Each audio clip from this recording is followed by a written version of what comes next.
internet connection or if it's the software. I don't really know, so I'm trying it faceless just to see if it works, and if it works, that's what we'll go with. And I will try to figure out how to get my face in the screen for future videos. Okay, so this is what we're going with. So as you may or may not know, I've joined the Motley Fool stock advisor, and I'm following, like, I'm just reading their blog posts and information that they post and everything like that. And I'm following that because I want to invest in stocks now. Today, I'm interested in, that's what, sorry, if I could speak, that'd be nice too.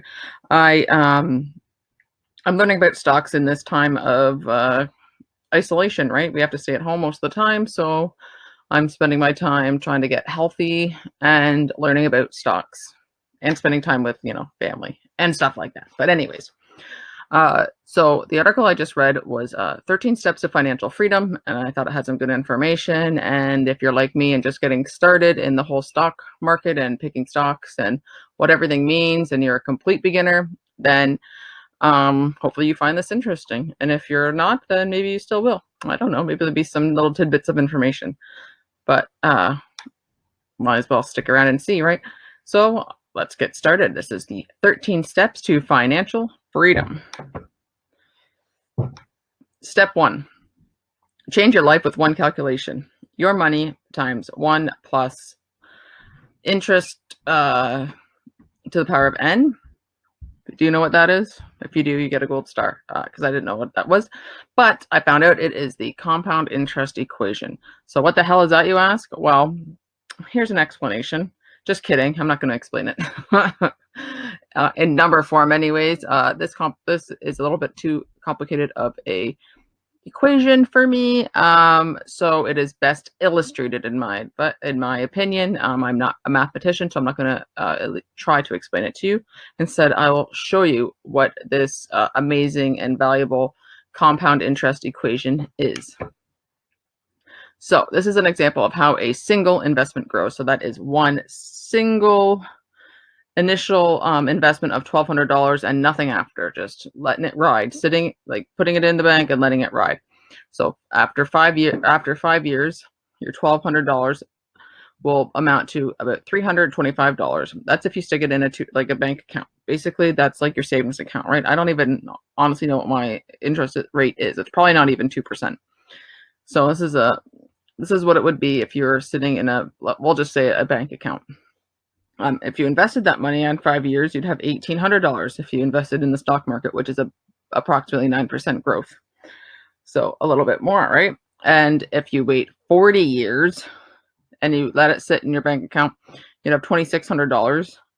But if you invested it, you'd have $37,000.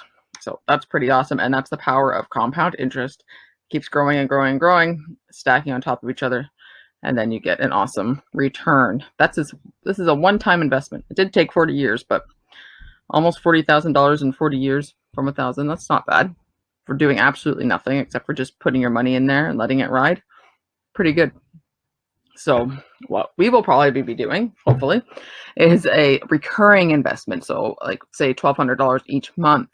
So after 5 years, your investment would grow to $7,695 if you invested $1,200 each month. That's not right. Each year. Sorry. Not each month, each year, because then if it was each month, you'd have much more than $7,000. You invested $1,200 each year, you would have $7,695 in 5 years. If you invested it in stock, you would have $9,675. So quite a big difference. And after 40 years, if you left it in your bank and you just invested $1,200 each year, you'd have $76,582, which is pretty awesome.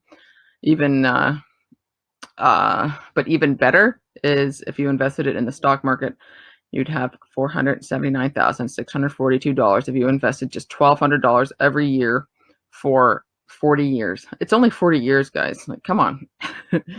Just kidding. That's a long time, I know. But just to think of it, it's awesome if you think about it. So that's the power of compound interest. Okay, you just invest it and let it go, let it go, let it go. So $1,200 a year is only $100 a month. $100 a month for 40 years is $479,642. Pretty awesome. So the bottom line, start saving now as much as you can. Invest it well. The sooner you start investing, whatever amount that may be, you will start to see the benefits of compounding working for you. You've seen it, even if you just let it sit there, but you don't want to just let it sit there. That's why you're watching this video. You want to invest it, right? Yes. Step 2, trade wisdom for foolishness. Now, step 2 is mostly about the Motley Fool, what their philosophy is. And what they're all about is to educate, amuse, and enrich. Their mission is to help the world invest better. Their mission statement is to get smarter, make money, and have fun. For more information about the Motley Fool, check out fool.ca or fool.com or fool.yourcountry, because they're in a lot of different countries. So Google the Motley Fool. I joined on Tuesday, just the stock advisor, but even if you don't want to join there, it was $99 for the year, so pretty good. But even if you don't want to join their programs, just peruse their website and use any of the free articles they have to help you on your money, on your investing journey, because they're really good. That cuts the fat. It lets you they just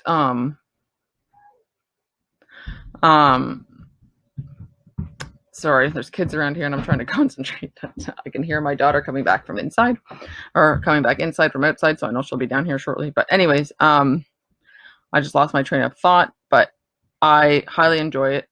It really gets to the point and helps you learn faster for investing. So I like it so far.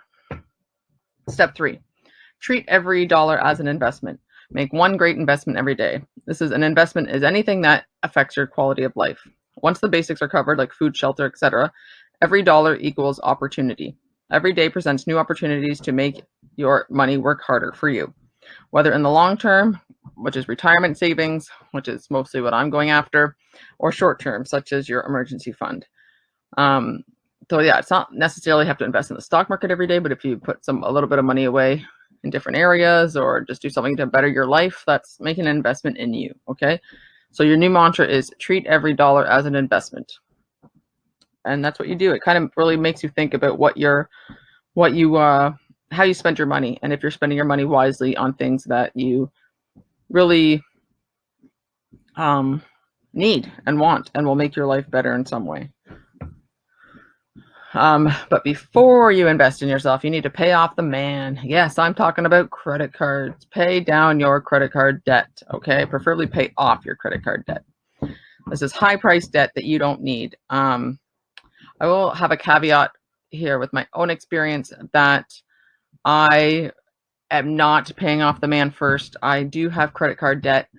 I'm paying it off now, but I still have some. However, this is a different situation. It's a pandemic. The stock market is down significantly. I want to get in there now, so I'm making the choice that's right for me to take a little bit of money from my husband. Is still working, luckily, so I'm taking some money that I'm still paying off debt, but just not as much. And since we're not doing as much anymore, I'm just taking some of our money that was earmarked for other things that we aren't currently doing and putting it in the stock market. I'm not taking food off the table. I'm not going to go so far as to say, no, we can't have that because I need to put money on stocks. No, it's like calculated decisions. That's right for us right now. If this was a normal situation and the stock markets were normal ups and downs, not recession or pandemic, I would pay off debt first before I invested any of our money. But this is a odd situation, and I feel like we need to take advantage of it. So that's what I'm doing. But that's what's right for us, hopefully. That's what I think is right for us. You have to figure out what's right for you. Okay, so I just wanted to put that in there just to explain what I'm doing. I'm not necessarily following this, but I would if it was a normal situation. All right. So instead of paying yourself first in a savings account, which is like putting any extra money you have towards your debt repayment. Like if you save $200 a month, it's earning less than those lingering credit card balances and leaves you over $6,000 $6,000 difference, and you've paid almost $7,000 in interest. So basically, if you put $200 a month in your savings, at the end of 5 years, you're just going to have $12,000. But if you put $200 a month on your credit card, you will accrue a total of $18,000. So do not go into debt to put money into the stock market. Don't borrow from your credit card so you can put your cash in the stock market. Okay, it's going to cost you at least $6,000 plus $7,000, like $6,000 difference plus $7,000 of this $18,000 is interest. Okay, so please just pay off your debts first. All right, and then invest in the stock market if that's what you should be doing. That is what you should be doing if that works for you. It's worth it to pay off your debt. Okay. The bottom line, if you have credit card debt, destroy it, pay it off. Okay, just do it. You'll be so much happier. I can't wait till my credit card debt is paid off. It's ridiculous. I hate credit card debt, but I have too much of it. It may take years, but when it's all said and done, you will free up valuable money to invest in your future, right? So any of the money that you're using to pay off your card, you put into the stock market or you put away somewhere else. If you need help on debt repayment, check out Dave Ramsey's Total Money Makeover. That's the philosophy that I follow. I'm currently on the debt-snowball step, and so far so good. It's working out well, and I am paying off more debt than I was before I read that book. Now, his methodology is not anything new or earth-shattering. It's simply common sense, and you know probably what he's going to tell you, but you just have to do it, right? That's the thing. You have to actually do it. So check out that book if you are struggling with paying down your debt. And you also want to amass a cash cushion. Unexpected stuff happens. For example, most recently, a pandemic. More common stuff that could happen, unfortunate things, are job loss, transmission issues, hot water heater breakdown, etc. You know, everyday things that you don't necessarily know when they're going to happen, but they probably will happen at some point. You need to have money on hand to pay these expenses when they inevitably happen. And a cash cushion is just another name for an emergency fund, right? You need an emergency fund. These funds need to be readily accessible. I keep our emergency fund in a tax-free savings account because I can go online and easily transfer money from that account to my regular banking account. And this is not an investment, guys, okay? This isn't an investment on like how to like hack your emergency fund. No, it's really just practical advice. You should have cash on hand. Like I said, I'm following Dave Ramsey's Total Money Makeover, and he recommends having $1,000 in your emergency fund until you've paid off your credit card debt or your debt in general. And then once you've paid off your debt, you put more money into your emergency fund, like ASAP. You save until you have like 6 to 12 months of, expenses or whatever you feel comfortable with. I'd say at least 6 months, but maybe it's more than a year, which what you feel comfortable with depending on your current situation. So yeah, so definitely get an emergency fund because you will need cash on hand at some point in time. Step 4 is open and fund your accounts. Now, a disclaimer here, any money you need in the next month, 5 months, or 5 years does not belong in the stock market. Okay, if you need cash on hand for something, do not put it in the stock market. The stock market is a long game. It's meant to sit there and compound interest for you, not for you to just take it out after a month or a year even. Now, with that out of the way, chances are you will need more than one type of investment account. You mean for short-term investing, example, money going to be used for a home down payment or maybe college in a few years. If you may be like me and haven't started saving for all of your kids' college, yes, I'm guilty of that. I know I'm horrible, but we do have some money put away, but like not enough. So that might be more ideal for a GIC, which is a guaranteed investment certificate, which is something you can take out easier than stocks and still accrue some more interest than if it was just sitting in a savings account, like a regular bank account. Hey guys, it's Kathy here again. Sorry, I got disconnected for the 800th time while trying to film this video or just record this video. So I apologize. This video is going to be pieced together as well as I can get it done, but looks like it's going to be quite a mission. So where I left off on the previous point that it cut me off, or that didn't save, or whatever the heck's going on, I was just talking about opening and funding your accounts. And I just got finished talking about your long-term savings account, and how money going to be used for the home and down payment or college is ideal for a GIC. And if you're happen to be saving for like summer camp for your kids or some short-term goal, maybe your money is better off in a high yield savings account, something that's easily accessible and will accrue a little bit more interest than just a normal savings account. So long-term parking. This money is designated for your retirement years. Yes, your RRSP. Do not count on the government to take care of you during your retirement. You need to save up for your own. Where my daughter goes to school, preschool, it's at a church, and they have community lunches there weekly, and it's for like the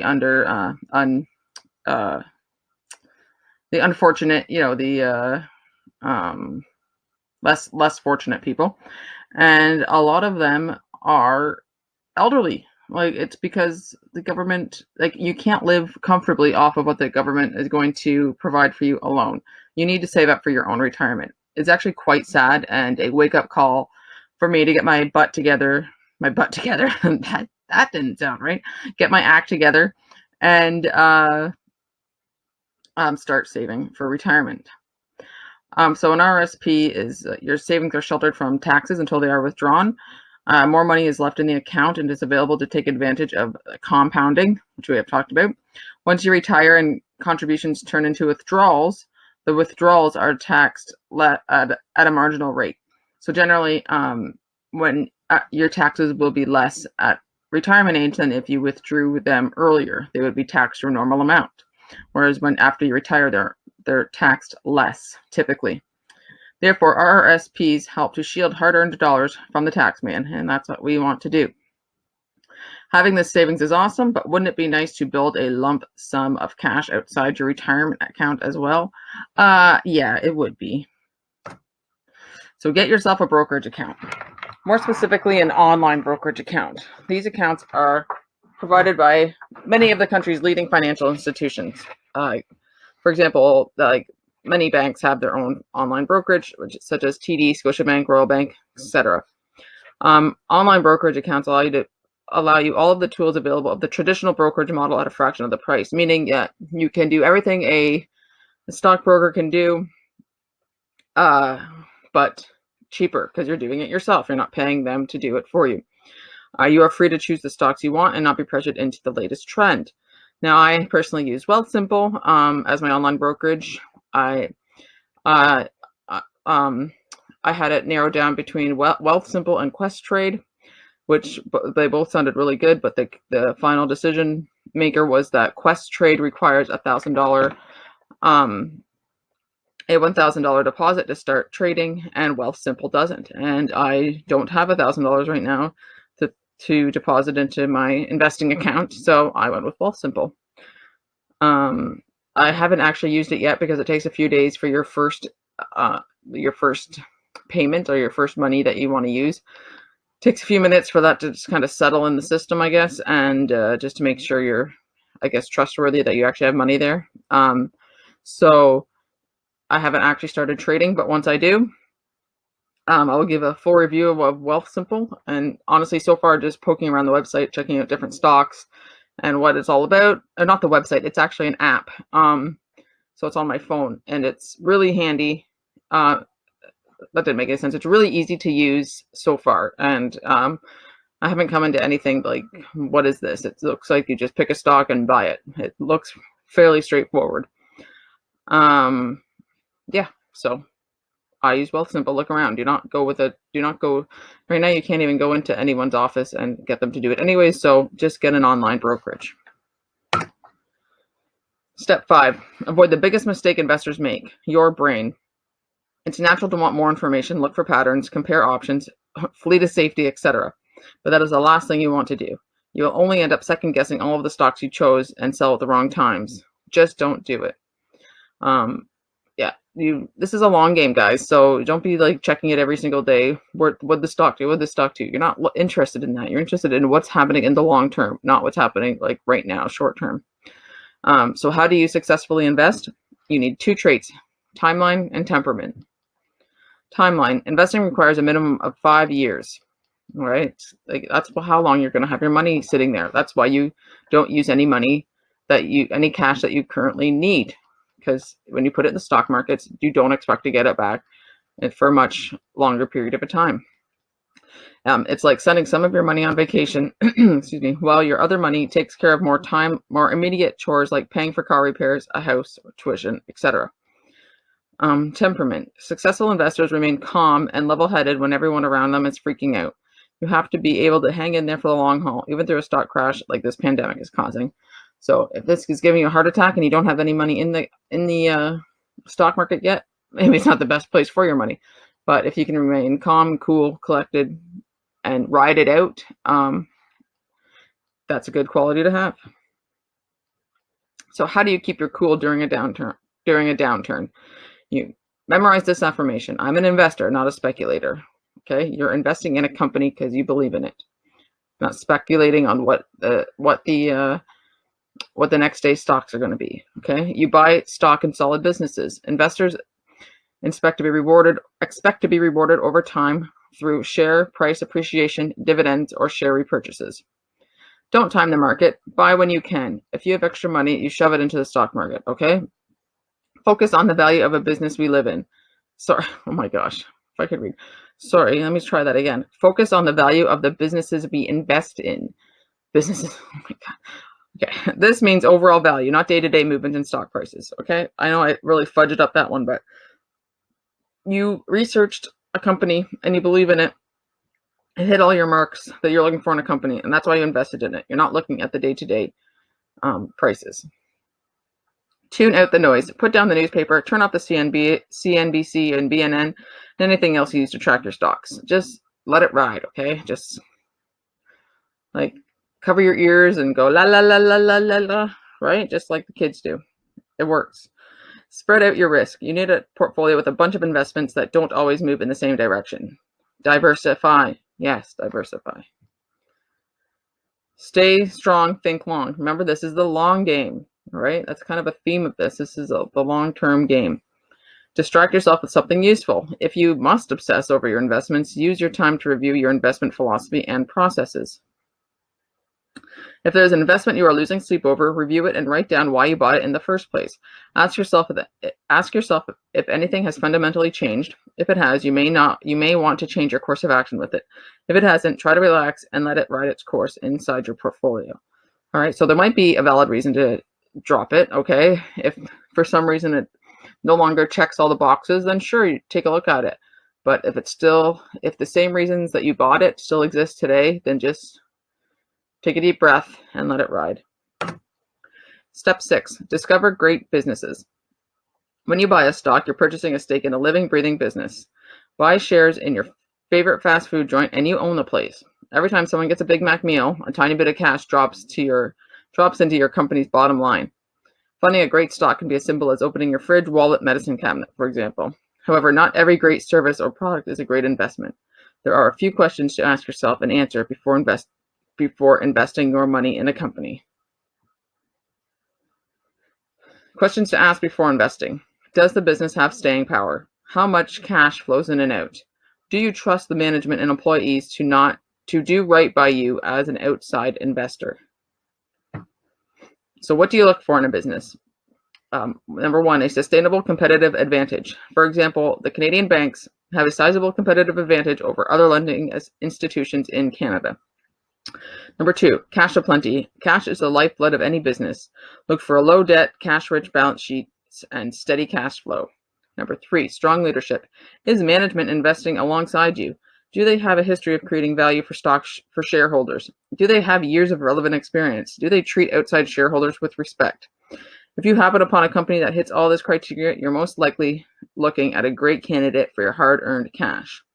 Now, as I mentioned earlier, I haven't yet invested yet. I can't even speak today. Sorry, I haven't yet invested into any companies, but I've been looking around. And I have it narrowed down to a few because I only transferred over $10. All right, guys. So my first investment is going to be small, but that's okay because it's my first one and it's a learning experience. So when I start researching the companies that I want to put my money in, I will bring you along with me and go through the decision-making process so that if you want to invest in stocks, you can see how I went through it as a newbie, went through and picked, and you can do the same, or you might say, oh, she doesn't know what's going on, or I don't agree with that, and do something different.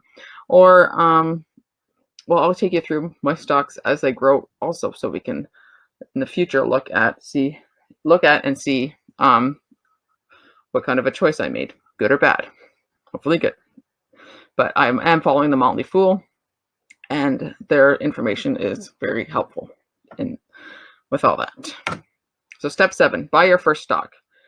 This step happens after you have paid off your credit cards, saved up an emergency fund, opened a brokerage account, and researched and found the stocks of your dreams. Okay, your first purchase should be small. Don't forget that your first investment is also a learning experience. To start, buy a single share of your favorite stock, just one. This one share will teach you more about life as an investor than you will learn from anyone else. Follow it, get to know it, read the quarterly earnings releases, listen to the transcripts of the conference calls, and see how the stock's daily fluctuations affect you. There's something else you should pick up while you're at your friendly neighborhood online brokerage, and that is a stake in an index fund. This is the passive investor's best friend. What all indexes have in common is that the value of the index changes proportionally to the value of the stocks in the index. Stocks being the primary word there, and stocks meaning that an index fund is diverse. It's usually a fund made up with different stocks from a bunch of different categories like currencies, energy, industries, different things like that. When the index goes up, the aggregate value of the stocks in the index has grown by a proportional amount, and vice versa. So if the index goes up, the stocks grow. If the index goes down, then the stocks go down in a proportional manner. Index funds look to match the market as closely as possible, not beat it. So what do index funds offer? Instant diversification. When you invest in an index fund, in one fell swoop, you've spread your dollars across industries, markets, currencies, and countries, substantially lowering your risk in the process. Though low cost, index funds have much lower expensive than actively managed mutual funds. They have superior returns. According to Motley Fool's own research, only 42% of actively managed mutual funds beat the S&P 500, which is an index fund. So you're likely to underperform by investing in a typical actively managed fund and pay a lot more. So, boo, we don't want that. Go for an index fund. A simple rule of thumb, for every dollar you put into individual stocks, roll that same amount into an index fund. And that's what I'm going to do. So my first $10 is going to be split between a stock and an index fund. All right, so step 8, the great dividend tax advantage. Dividends are paid by corporations after the taxman has already taken his cut. Canada has a confusing, well, at least for a newbie like me, way of taxing dividends called the gross up and tax credit system. The Coles Notes version is that we, investors, end up paying about half in taxes than if this system was not in place. What this means is that paying less tax means more money is left in your non-registered brokerage account, and more money equals more compounding. Woohoo! It's more money. So yeah, the Motley Fool has a really good example demonstrating this great dividend tax advantage. So you can go check that out if you want. But the bottom line is, you're paying half as much tax as you would if this wasn't in place. So that's awesome. You're keeping like half of the tax money.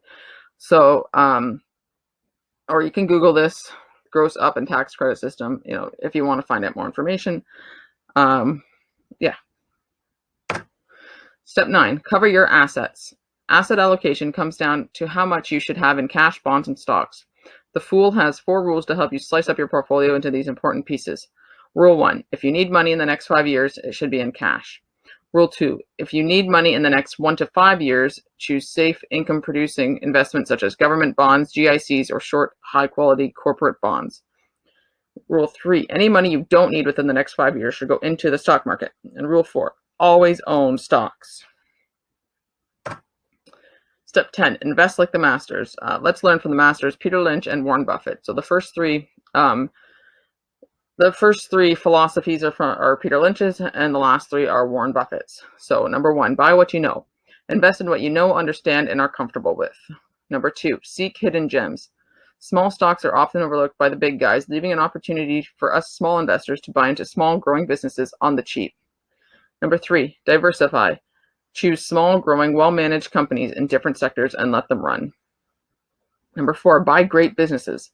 Invest in heavy hitters such as Coca-Cola, Procter & Gamble when they're out of flavor, and patiently hold on to them for years as they compound wealth.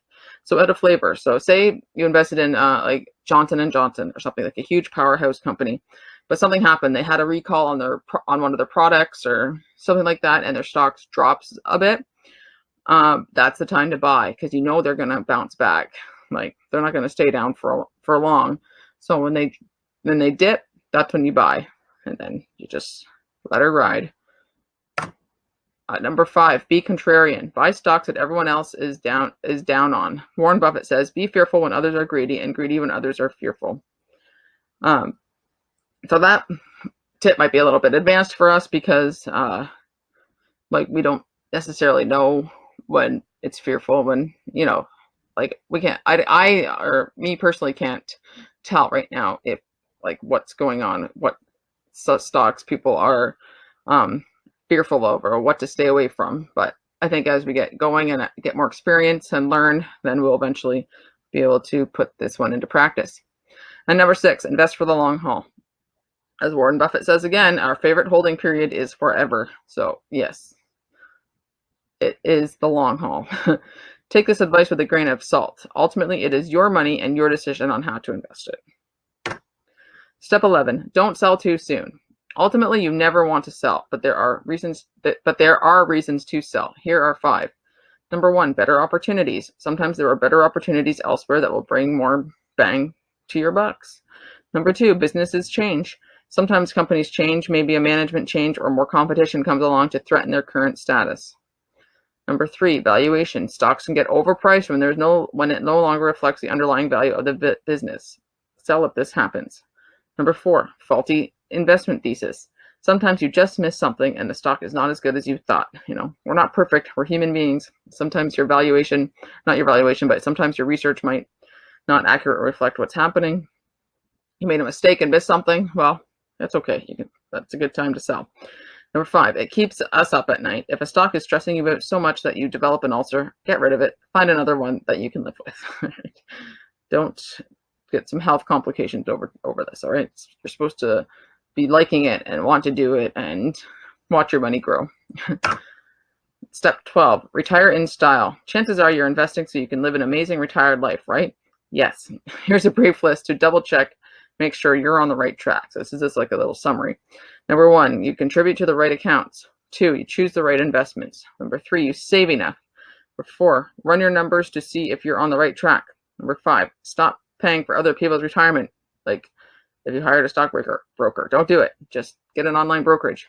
Number 6, know how to crack your nest egg, meaning when it's time to retire, know your best way to get your money out without paying the tax man. Number 13, step 13, pay it forward. Pass this information along to anyone who wants to listen. And for more details, please check out thefool.ca. And this is literally at the end of their article. They want you to pass this information along to anyone that is interested in investment and wants to learn. So that's what I'm doing. Go ahead and do it too. So that's the end. Thanks for listening, guys. Please leave